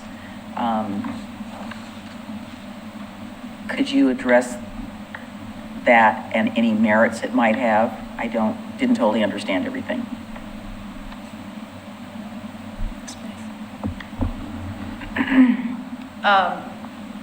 The city received an email from Mr. Nacita raising concerns largely with the exemptions section of the stormwater components, and explaining that he would like to see a residential exemption for houses that don't drain into the city system, similar to what you've got here for non-residential. And during the work session, there was some discussion amongst the commissioners about exempting residential. And that the decision was made that residential is such, our residences are so small, and the stormwater fees are similarly small, that it ought to be across the board, no exemption or reduction. I think we figured out today that there are potentially, 15 residences that are similarly situated to the concern that Mr. Nissi has raised. But notwithstanding that concern, the other things that Mr. Nacita raises, he's raised concern about using non-residentially zoned properties as the threshold to qualify for a reduction, arguing that it's not entirely clear which are the non-residential zones in the city, because housing is allowed almost everywhere except for industrial. And so there might be something to that, and maybe we need to change it to use rather than zone. Mr. Nacita raised concerns about the term vacant and unimproved properties because the term vacant isn't sufficiently clear. I would say unimproved properties probably includes everything that's vacant, right? So I'm not sure we need to make that change. So again, there was just, the idea is that there's a lack of clarity in the language. Legally, Mr. Nacita attached a case that challenged a fee as a tax. I am not concerned that this arrangement as it's drafted would violate and become a tax.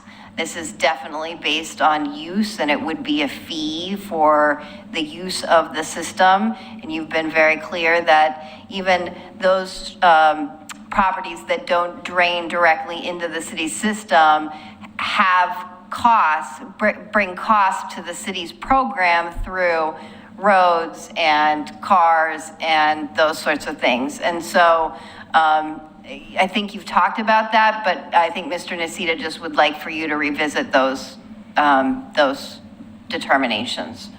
And I think that the staff is ready to revise if that's what you're thinking, and we're coming back with a revised version based on the feedback you provided. I think we've only come to you during one work session with some language, and we've revised it pretty significantly. So we welcome the opportunity to help.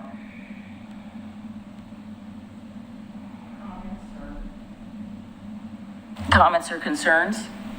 Questions?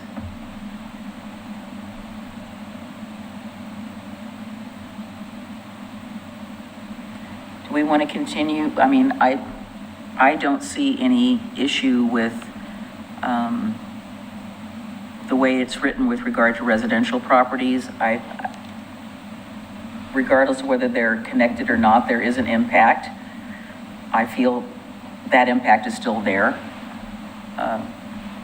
Would be great if we could get those properties, you know, connected somehow, or get their rain drains so they're not draining into the sewer. Didn't we have a program some time ago, was disconnect from having to go into the sewer system? We were trying people to disconnect their downspouts so it goes into their yard, or? I don't recall, but I would assume we did Before your as time. part of the separation. Yeah, before your project. time, yeah. Any thoughts on that? Keeping it the way it is, or? I would be interested in cleaning up the language as it relates to zoning and use, just for, just to be abundantly safe. And recognizing that the state isn't heading in a different direction when it comes to those definitions. So what were you recommending? So I would propose any person seeking a reduction in the storm drainage fee or appealing therefrom may do so pursuant to a demonstration of the Public Works Director or their designee that a property contains no single-family or middle housing residential uses. That's which section? It is 13.16.100B. 13.16.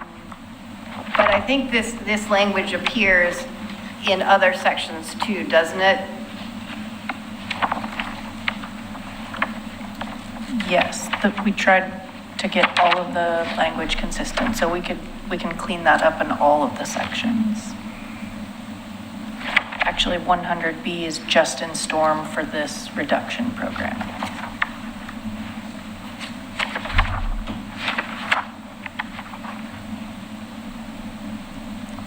Well, that sounds more than reasonable. I mean, I read it the way you said it, even though it doesn't say that, we're not pertaining to that.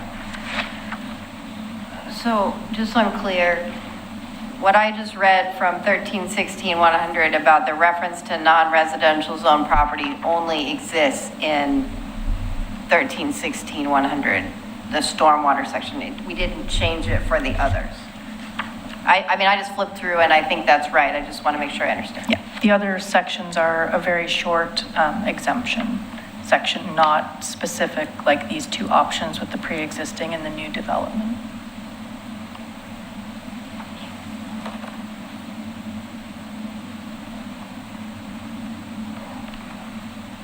Would you be recommending we change that across the board, or? We just have to change it in this one place. Just that one place, okay, that's what I thought, because I didn't see it anywhere else, okay. Anything else?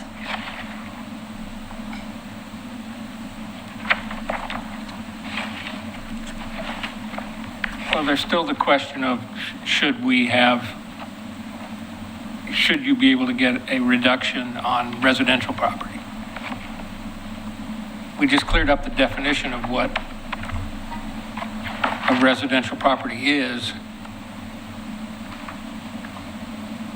But are we sure, we did discuss, Yes. do we need to revisit residential?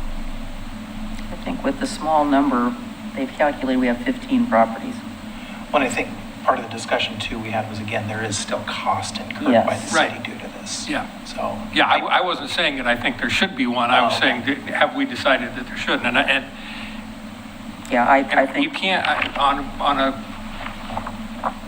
normal kind of residential lot, that water is going to run off of that property unless you put a dike all around your property perimeter or something. So there are going to be impacts, so. Yep. Yeah. We have a consensus to leave it as is? Yes, no? For the non-exempting residential? Yes, yeah. Rocky? No, I'm with it. Okay, we want to leave it as is. Okay. And that was the only other thing?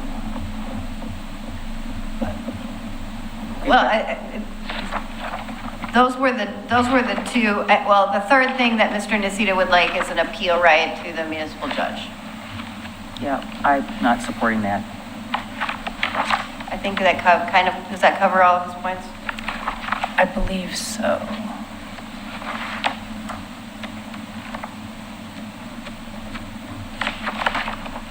I think we got silence, so let's go with what we've got with that change in section 1316-100. So we could read it in, or we could bring it back clean Whichever in you 2 want. weeks. We can either read in that change and adopt the first reading tonight, or we could come back in 2 weeks with the change. Let's read the change in and keep it moving. Okay. You just have to read that one section. I think I just have to read 1316-100. 1600, yeah.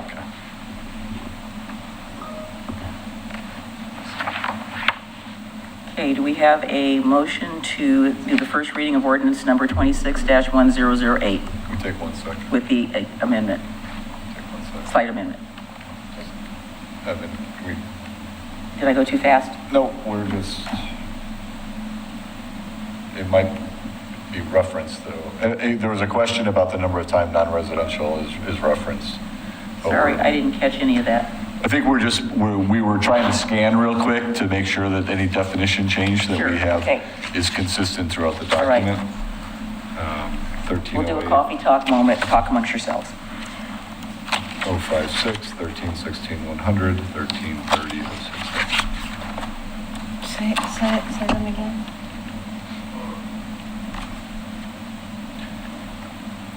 I decided I'm going to Dairy Queen. Right now? No, sure, right now. Gonna get up and look at you. We're gonna go get some dilly bars and then we're gonna come back. That's right. We could send Scott out for some. More of a Blizzard fan myself. Yeah, I'm with you. I'm going with Whatever. Yeah, I'm Actually, going. the peanut butter parfait, I've done in a while. Have you tried a Buster Parfait Blizzard? Oh, that's a thing. That might be too much. It's the thing. You Is get that a Denise thing, or that's like a sanctioned? I ask them to make it for me every time. Okay, so it's a Denise thing. And they make it for me. It's great. Then I don't have to eat the peanut butter parfait, which is too big. I think we'd request, just let us go back, make sure we've got everything. We're trying to do this on the fly. I feel confident that you do. Okay, and then we'll bring it back in 2 weeks with Just want to keep it the moving. definitions the same throughout the whole document, across all the sections. So we'd appreciate that. Do you need a motion to table it? We don't need to table it. I think we're okay. It's going to come back in 2 weeks. All right. Thank you, Dana Webb. We appreciate it. And now, last but not least, is the Chief Sean Davis Show. Mayor Commission, before he's the Oh, second. wait, I didn't read the item, sorry. So we're going to be discussing the second reading of ordinance number 26-109 to enact an amendment to the Oregon City Municipal Code, Chapter 1008, 120, raising parking fees. Correct. I'm here to answer any questions. All right. Let's have a motion. Hang on one second. Just a second.